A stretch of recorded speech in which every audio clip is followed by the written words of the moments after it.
Bem-vindo aqui!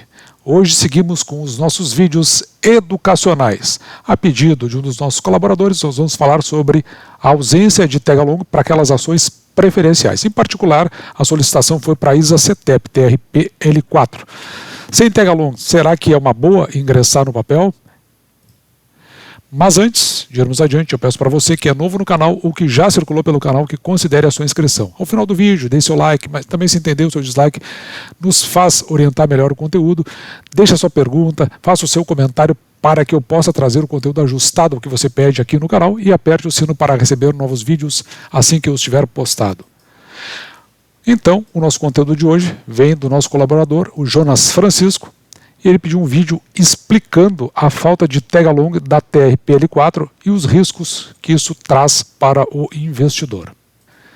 E para responder a questão, nós vamos fazer a abordagem em 4 aspectos. Do ponto de vista da legislação, uma demonstração de como se dá essa troca de controle, como está o controle acionário da ISA-CETEP, no caso a TRPL4, TRPL3, e vou trazer aqui um exemplo prático de um fato semelhante que se deu no passado. Sob o aspecto da legislação, então a primeira vez que nós vamos encontrar esta questão da transferência do controle acionário está na Lei 6.404 de 1976. E depois tem uma instrução da CVM que faz a regulação de como é essa troca.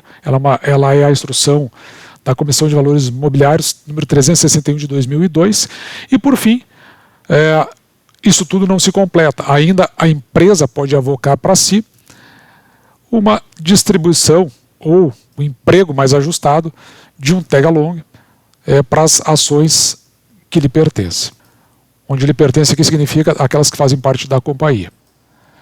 Então vamos dar primeiramente uma olhada muito rápida na legislação, depois você pode completar esse estudo sobre essa questão na Lei então, 6.404, de 15 de dezembro de 1976. Vamos lá para o seu artigo 254. O artigo 254 ele foi revogado e foi criado outros artigos, o 254A e o 254B, mas vamos ficar aqui só no 254A. Veja aqui, a alienação direta ou indireta do controle da companhia aberta somente poderá ser contratado sob a condição, e aqui veja, está assim, suspensiva ou resolutiva. Isso aqui são termos jurídicos para falar sobre a eficácia. Então, mas não é aqui que nós vamos nos concentrar. Talvez, se você tiver dúvida, a gente pode explicar isso aí, mas é uma abordagem muito mais técnica. O que interessa aqui é o seguinte: existe a obrigatoriedade de uma oferta pública de aquisição dessas ações. Que ações são essas com direito a voto? Então, são as ações ordinárias da companhia, para todos os demais acionistas, de forma a assegurar o preço mínimo igual a 80%. Então, no mínimo, 80% do quê? Do valor que for pago por ação com direito a voto. Então, essa é a troca do controle acionário, compra de ações ordinárias, sendo que nessa compra, para fazer a troca, no mínimo, 80% do valor será pago aos demais acionistas, no caso desses acionistas em que eles quiserem fazer a venda de suas ações. E como a gente sabe agora que por força de lei é necessário uma oferta pública de aquisição desse controle, então a CVM regulou como isso acontece. Então nós vamos agora para o artigo número 29.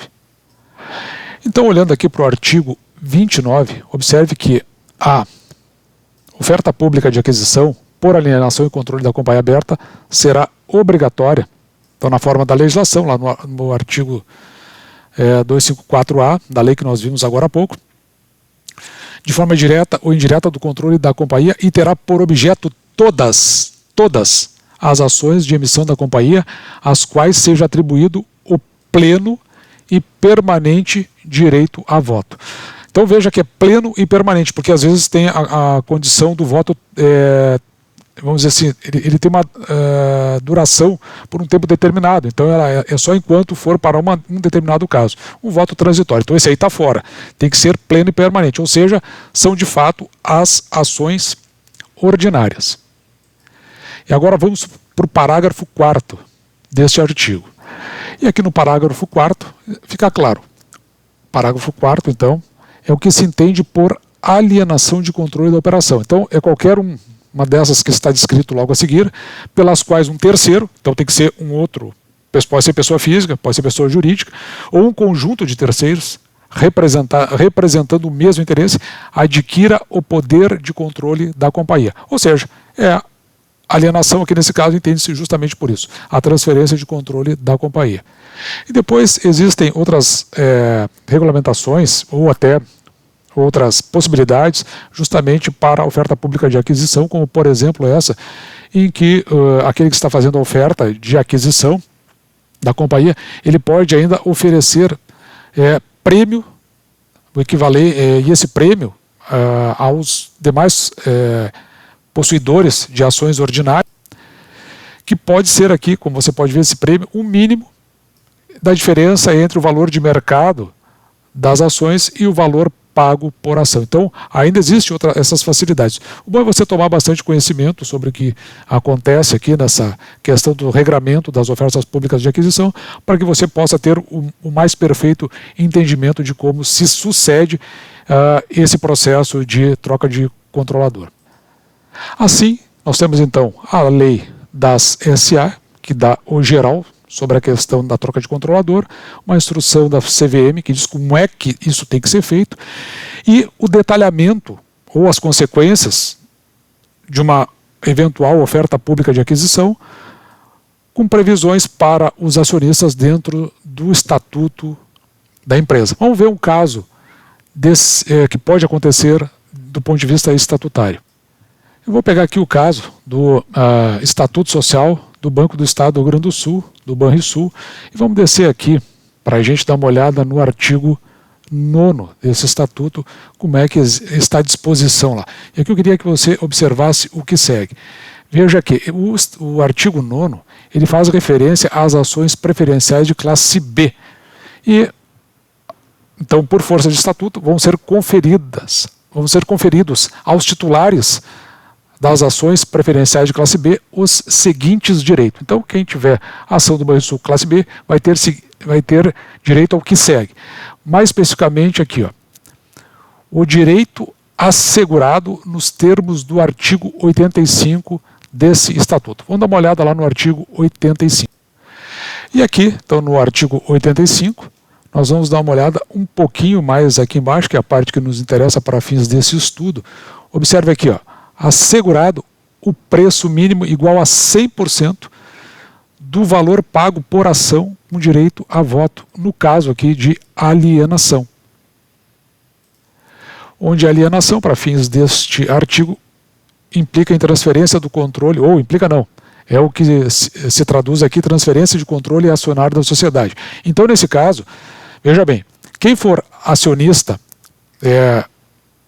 de ações ordinárias tem direito a 100% aqui no tag-along.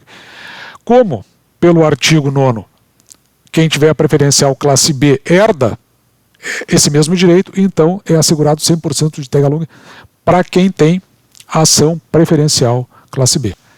E aqui uma demonstração do que ocorre em uma OPA. Veja que você tem o controlador, ele tem a maioria das ações ordinárias, e aqui estamos nós, aqui os minoritários. E aqui está a empresa propriamente dita. Essa troca de controle se dá justamente por força, então, de alguém que se propõe a adquirir essas ações ordinárias. E assim por um valor ofertado em bolsa, fazer essa transferência desse controle. Dessa forma, então, a companhia passa a ter agora um novo controlador, com essa maioria de ações ordinárias. E o que significa isso? Que ele tem o direito de escolha, principalmente na parte de gestão e administração da companhia, durante os votos que são feitos para esses administradores em Assembleia Geral Ordinária ou Assembleia Geral Extraordinária. Com isso, é feita aqui uma aquisição então, dessas ações, que podem, no caso, ser as ações do controlador e as ações daqueles minoritários que possuem ações ordinárias. Também pode acontecer, como você viu, que haja essa transferência dessa obrigatoriedade de compra para ações preferenciais quando tem uma previsão estatutária.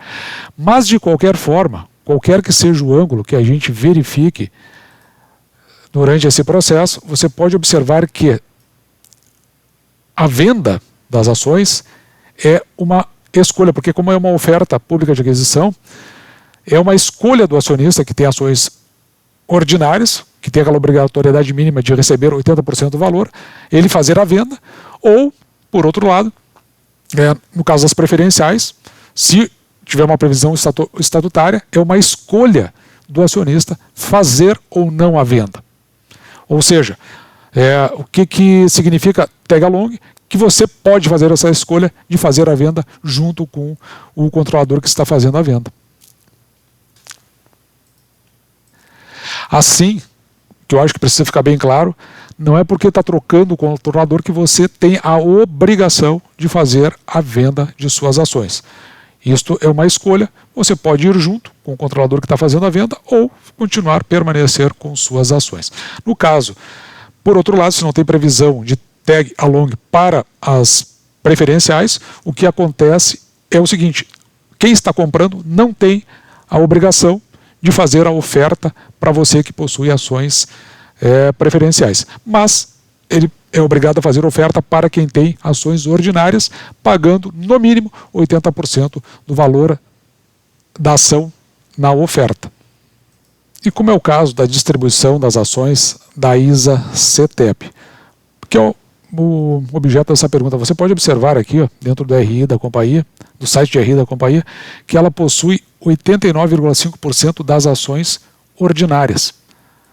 E o restante ou é da Eletrobras, que é um dos controladores, mais um controlador minoritário, ou está no free float aqui. Veja que 1.971.000 ações são negociadas na Bolsa de Valores, das ações ordinárias.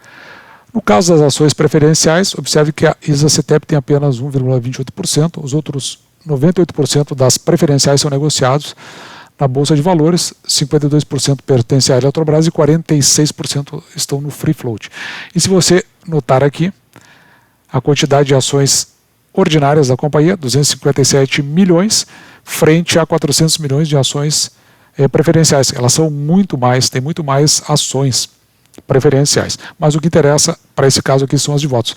Mas qual é a consequência disso em relação ao free float? Você pode observar aqui, ó, como aqui só tem 1 milhão de ações no mercado secundário, e frente a quase 200 milhões de ações, tem 1 milhão, 2 milhões aproximadamente de ações ordinárias no mercado secundário, frente a quase 200 milhões no mercado secundário também, das ações preferenciais.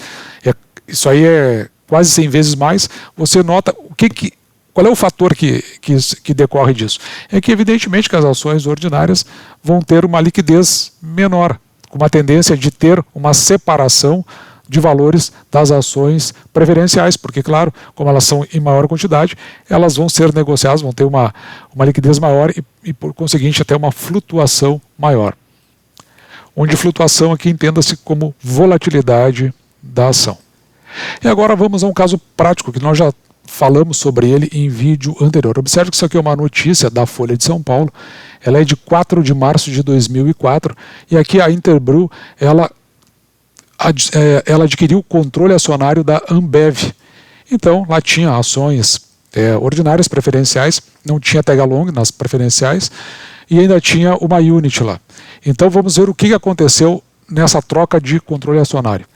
Observe que no início de 2003, a troca aconteceu em 2004, essas ações guardavam mais ou menos uma proporcionalidade no seu valor por ação. Ao final de 2003, observe que a ação preferencial ela era mais cara, quase R$100, do que a ação ordinária. No início do ano de 2004, até março, não tem negociações das ações que não sejam no mercado fracionário registrado nessas informações que eu trago da Bovespa. Mas observe que as ações preferenciais aqui em cima, elas continuam com um distanciamento de aproximadamente R$100 frente às ações ordinárias. Já no mês de março de 2004, e aqui estamos no dia 16, você veja que as ações ordinárias, elas cresceram muito por conta dessa operação e as ações preferenciais derreteram aqui e foram caindo, havendo agora um distanciamento invertido, né? Se as preferenciais estavam um pouco mais caras, agora as ordinárias estão quase o dobro das ações preferenciais.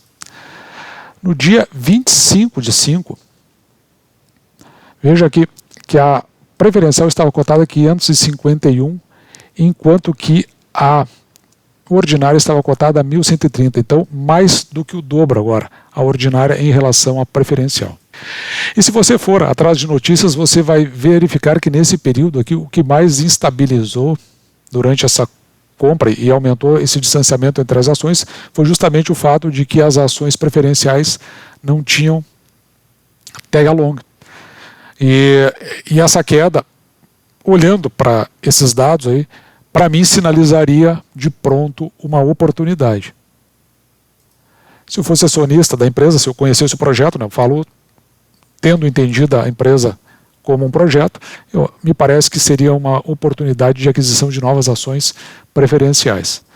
E veja que essa duplicação entre os valores das ações ordinárias e preferenciais, ela chega até o final de 2004, justamente com esse distanciamento de aproximadamente, né, ou de quase o dobro. E observe aqui que em abril de 2005, então, cerca de 4 meses depois do fechamento do ano, as ações preferenciais já estavam superando as ações ordinárias. E ainda, aqui em maio de 2005, foi realizada uma bonificação de uma ação ON, então ganhou ação ordinária para cada 5 ações ON ou cada 5 ações cada ações ONs, que são as ordinárias, ou cada 5 ações preferenciais. Então ainda se ganhou ação ordinária aqui durante esse processo em maio de 2005. E ao final do ano de 2005, a ação preferencial agora volta a superar a ação ordinária em mais de R$100, mais de R$150. Então veja que nesse caso específico desse exemplo, não houve fator determinante a questão do tag along, exceto que a ação ficou em uma condição mais favorável para uma aquisição, uma oportunidade, sendo que a ação ordinária se elevou e ficou muito cara.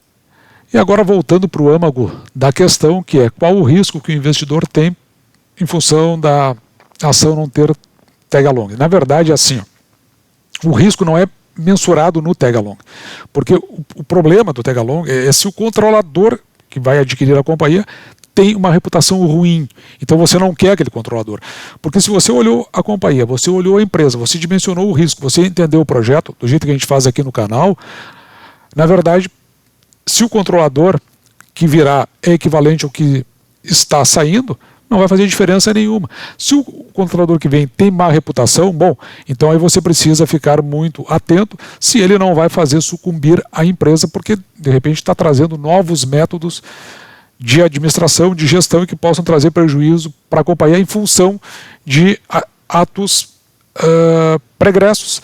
Então, na verdade, não é o tag along em si que vai colocar mais ou menos risco, mas sim o conjunto da empresa e os novos diretores, que isso é o que você vai avaliar, e isso não está exatamente na troca de controlador, mas no desenrolar disso, onde você vai ter a oportunidade, então, se você entender, de se desfazer daquelas ações que não tem tag along, ou se desfazer antes, no caso das ações terem tag along. Assim, esse foi o nosso vídeo de hoje, que eu espero que você tenha gostado, espero que a questão tenha sido respondida, e já de pronto peço para você que é novo no canal, que já circulou pelo canal, que considere a sua inscrição. Tendo gostado do vídeo, deixe o seu like, do contrário, seu dislike é importante para a gente dar o direcionamento correto no conteúdo. Faça sua pergunta, como aconteceu neste vídeo, faça o seu comentário e aperte o sino para receber novos vídeos assim que eu estiver postado no canal. Um grande abraço!